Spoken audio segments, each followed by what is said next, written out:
कार्तिक मास पुनीत है, पावन इसकी पूर्णिमा। गंगा जल में स्नान कर मिले पुण्य का नेमा। हरे कृष्णा। आप सभी को कार्तिक मास की हार्दिक शुभकामनाएं। आप सभी का दिन शुभ और मंगलमय हो। भगवान श्री कृष्ण आप पर अपनी कृपा दृष्टि हमेशा बनाए रखे और आपकी झोली हमेशा खुशियों से भरी रखे। कार्तिक पूर्णिमा का पर्व हिंदू धर्म में एक विशेष त्योहारों में से एक है और इसे देव दिवाली के नाम से भी जाना जाता है। अगर आप इस दिन सही मुहूर्त में सही विधि से पूजा करते हैं तो आपके घर परिवार में सदैव खुशहाली बनी रहती है।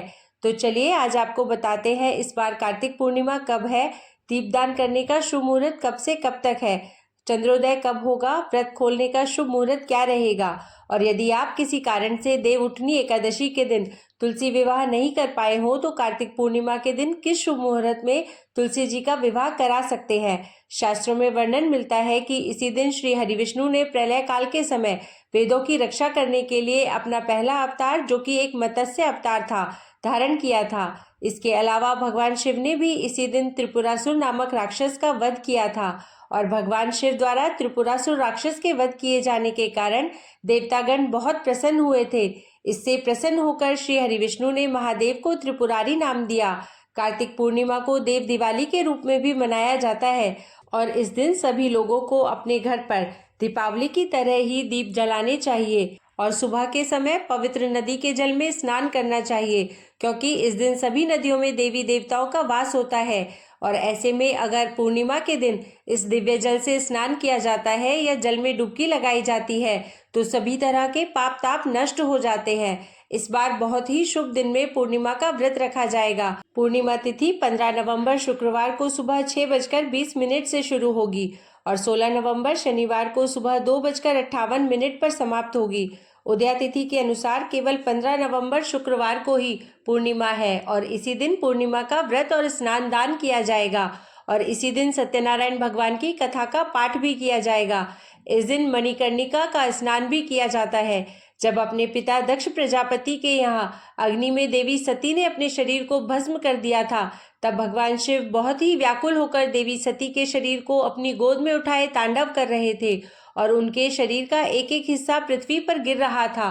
कहते हैं कि उन सभी स्थानों पर शक्तिपीठ की स्थापना की गई। इस प्रकार पृथ्वी पर 51 शक्तिपीठ है। उसी समय माता सती के कान का कुंडल वाराणसी के इसी घाट पर गिरा। तब से ही इस घाट को मणिकर्णिका नाम से जाना जाता है और इस जगह पर एक कुंड बनाया गया। आज के दिन इसी कुंड के जल से लोग पवित्र तिथि को स्नान करते हैं।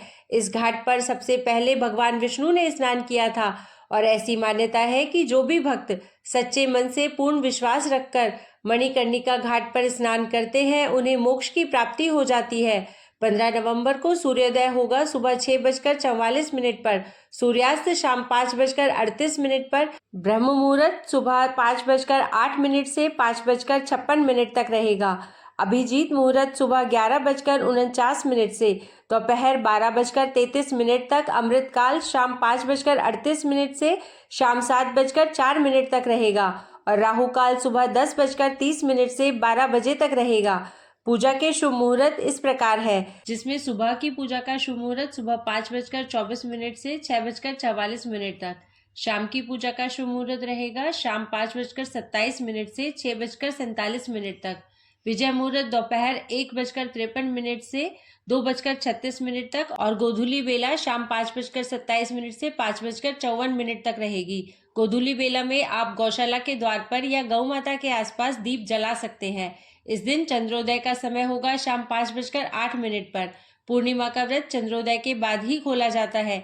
ऐसे में जो भी साधक इस दिन उपवास रखना चाहते हो उन्हें चंद्रोदय होने पर चंद्र देवता की भी विधि विधान से पूजा करने के बाद ही अपना व्रत खोलना चाहिए। वैसे तो पूर्णिमा तिथि पर आप राहु काल के समय को छोड़कर किसी भी समय सारा दिन तुलसी विवाह करा सकते हैं, लेकिन गोधूली बेला और विजय मुहूर्त पर तुलसी विवाह के लिए सबसे उत्तम मुहूर्त माने जाते हैं। आज के दिन हर सनातनी को घर के अंदर बाहर आसपास दीप जलाने चाहिए, ठीक वैसे ही जैसे आपने दीपावली के दिन जलाए थे, और अपनी सामर्थ्य के अनुसार मौसमी वस्त्रों का, मौसमी फलों का या सब्जियों का इस दिन किसी योग्य निर्धन व्यक्ति को दान भी देना चाहिए। यह थी आज की वीडियो। जानकारी अगर अच्छी लगी हो तो वीडियो को लाइक करके हमारे चैनल पर इस दिन कथाएं भी जरूर सुनिए।